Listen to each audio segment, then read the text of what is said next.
வணக்கம் ஃப்ரெண்ட்ஸ், நான் குரு மணிக்கிறேன். இந்த வீடியோவில் வந்து தர்மம் அதர்மம் அப்படின்னு 2 விஷயம் இருக்குது. எல்லாருக்கும் தெரியும் அது, ஆனால் அதோட மீனிங் தெரியாது எல்லாருக்குமே. தர்மம் அதர்மம்னு வார்த்தை தெரியும், அதுக்கு ஒருத்தர் ஒரு மீனிங் வச்சுருப்பாங்க. அதாவது ஒரு கொலைகாரனை எடுத்துக்கிட்டான்னு வச்சுக்கோங்களேன், அவன் எதுக்கு கொலை பண்ணான்னு கேட்டால் அவன் அது நான் பண்ணது கரெக்டு தான் அப்படின்னு சொல்லுவான். நான் பண்ணது தர்மம் அப்படின்னுவான். அதாவது கரெக்டுன்னா தர்மம்னு அர்த்தம் அவங்கவுங்களோட பர்செப்ஷனில். Okay, but real meaning of dharma and adharma அப்படின்னு இருக்குது. அது என்னென்னு பார்க்க போகிறோம். ஓகே, ஏன்னா உண்மையாகவே தர்மத்தை ஃபாலோ பண்ணி வரவங்க வந்து they will reach the god. They are already living as a god. They will reach the god after the death. Okay, so அவங்களுக்கு மோட்சம்ன்றது கண்டிப்பாக கிடைக்கும். மோட்சம்ன்றது இருக்கோ இல்லையோ அதெல்லாம் நம்புகிறோமோ இல்லையோ, ஆனால் பட் தர்மமாக வாழுது அப்படின்றது எல்லாருக்குமே தெரிஞ்சிருக்க வேண்டிய ஒரு விஷயம். ஸோ தர்மம் அதர்மம்னா என்னென்னு முதல்ல நமக்கு தெரியணும். ஸோ தர்மம்னா நிறைய பேருக்கு வந்து தர்மம்னா மற்றவங்களுக்கு காசு கொடுக்குறது, பிச்சை போடுறது, அந்த மாதிரிலாம் நினச்சிக்கிறாங்க. ஓகே, இல்லை பொருள் வாங்கி தர்றது, படிக்க வைக்கிறது, இதெல்லாம் தர்மம். தானம் வேறு, தர்மம் வேறு. ஓகே, அது நிறைய பேருக்கு தெரிய மாட்டேங்குது. ஸோ தர்மம் அப்படின்னா என்னென்னு பார்த்தீங்கன்னா, ஸோ இப்போ ஒரு ஃபேன் இருக்குது. ஓகே, ஃபேன் இருக்குன்னா அதோட தர்மம், அதுக்குன்னு ஒரு தர்மம் இருக்குது. என்ன தர்மம்? காற்று கொடுக்குறது. ஓகே, ஃபேனோட தர்மம் காற்று கொடுக்குறது. லைட்டோட தர்மம் என்ன? வெளிச்சம் கொடுக்குறது. சூரியனோட தர்மம் வெளிச்சம் கொடுக்குறது. ஓகே, ஸோ அந்த மாதிரி ஒன்றுத்துக்கு ஒரு தர்மம் இருக்குது. ஓகே, ஸோ மனுஷங்களுக்கு ஒரு தர்மம் இருக்குது. அது என்ன தர்மம் அப்படின்ட்டு நம்மளுக்கு தெரிஞ்சிருக்கணும். அதுதான் நம்மளோட வாழ்க்கை. ஸோ டீப்பாக பார்த்தோன்னா நத்திங் பட் ஸ்பிரிச்சுவல் லைஃப். ஒரு ஸ்பிரிட் இருந்தால் அதுக்கு என்ன தேவைப்படுமோ அதை மட்டும் வச்சு வாழ்ந்தால் அதுதான் தர்மம். ஓகே, ஸோ யோசித்து பார்த்தா ஒரு மனுஷ ஜென்மம் கூட இந்த உலகத்தில் not living with Dharma. Okay, there not following dharma. Okay, percentage இருக்கும். ஆனால் ஓகே, ஒருத்தருக்கு ஏற்ற மாதிரி பர்சன்டேஜ் இருக்கும். ஒருத்தர் வந்து 50% தர்மத்தை ஃபாலோ பண்ணுவாங்க, ஒருத்தர் 60% தர்மத்தை ஃபாலோ பண்ணுவாங்க. Okay, I don't think it will exceed then 70% or 80% maximum. Okay, ஏன்னா தர்மம்ன்றது என்னென்னா ஸ்பிரிச்சுவல் லைஃப். ஸ்பிரிச்சுவல் லைஃப்னா என்ன? ஈவன் மாங்காக இருக்கிறவங்க கூட they're not following 100% dharma. Okay, ego அப்படின்னு சொல்கிறோம் இல்லையா, அந்த ஐடென்டிட்டி. ஈகோ அப்படின்னு இருந்தாலே நீங்கள் தர்மத்தை ஃபாலோ பண்ணலன்னு அப்படின்னு அர்த்தம். ஃபேமிலி அப்படின்னு இருந்தால் நீங்கள் தர்மத்தை ஃபாலோ பண்ணலன்னு அர்த்தம். Okay, you are loving someone, you are loving a family, you are loving a friends, you are loving a society. I mean குறிப்பிட்ட ஒரு சமூகத்தை லவ் பண்ணுறீங்க. ஐ மீன் அவங்க மேலே அக்கறையாக இருக்கீங்க. ரொம்ப அக்கறைன்னு சொல்ல முடியாது, அதான் அவங்கள மட்டும் லவ் பண்ணுறீங்க, மற்றவங்கள அந்தளவுக்கு நீங்கள் லவ் பண்ணல அப்படின்னா நீங்கள் தர்மத்தை ஃபாலோ பண்ணலன்னு அர்த்தம்.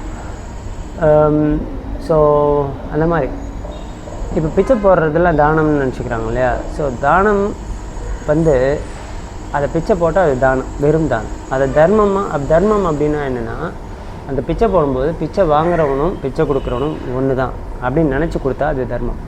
ஓகே, ஸோ அதுதான் தர்மத்துக்கும் தானத்துக்கும் உள்ள டிஃப்ரென்ஸ்.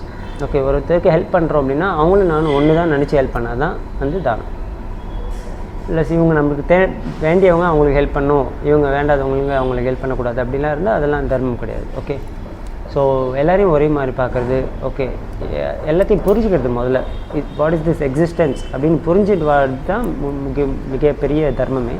ப்ளஸ் அதுக்கேற்ற மாதிரி இருப்பார். ஓகே, இப்போ எல்லாருக்குமே நிறைய பேருக்கு கொஞ்சம் பேருக்கு அந்த நாலேஜ் இருக்கும், அந்த எக்ஸிஸ்டன்ஸை பற்றி, கடவுள், ரியலான கடவுளை பற்றி, எல்லாத்தை பற்றியும். பட் அவங்களால அந்த வாழ்க்கையில் அதை அப்ளை பண்ண முடியாது.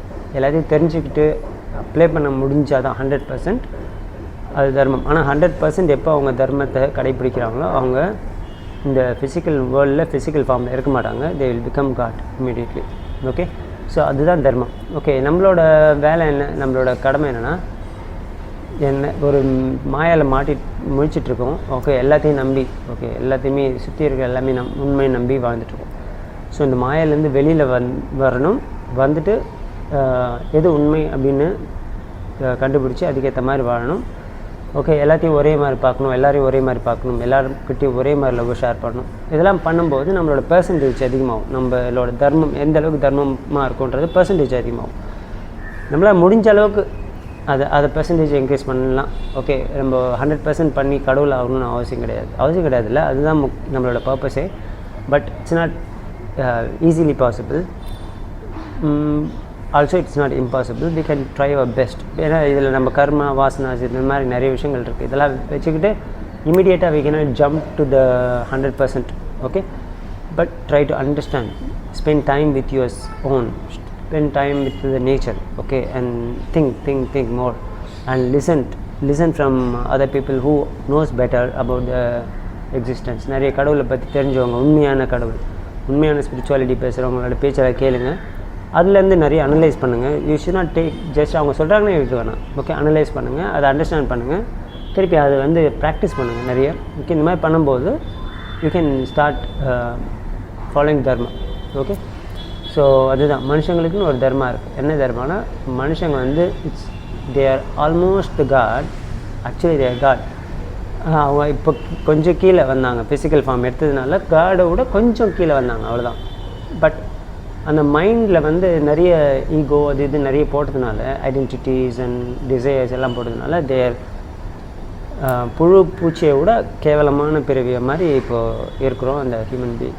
So just try to increase at least 1% of your dharma in your life, present life, so it will be useful. Next life la you can do another 1% கூட பண்ணா கூட you will in 100 lifetime you can achieve 100%. You can become God. 1% நான் ரொம்ப கம்மியாக சொல்கிறேன். You can easily increase. It's like just like this, it's all mind. Just like this நான் சும்மா சொன்னேன், உடனே எல்லாம் பண்ணிட முடியாது சொல்கிறேன். ஓகே, மைண்ட் பண்ணலாம், பட் நான் சொன்ன மாதிரி உள்ளே இருக்கிற sanskar and vasanas will not let you do just like that. Okay, but நீங்கள் just like that you can do it in your mind. Immediately you will get attacked by your sanskar and the vasanas and karma. Again you come out of that thoughts and actions. Okay, again you try to become dharmic. Okay, so அப்படி try பண்ணிகிட்டே இருந்தால் you can live a better life. Okay, so இதுதான் தர்மானா என்னன்றதை கொஞ்சம் நம்ம புரிஞ்சுக்கிட்டு அதுக்கேற்ற மாதிரி வாழ்ந்தோன்னா the whole world will be the heaven. Okay, it was heaven, we made it hell. Okay, we can make it as heaven again. Okay, நன்றி, வணக்கம். அடுத்த வீடியோவில் பார்க்கலாம்.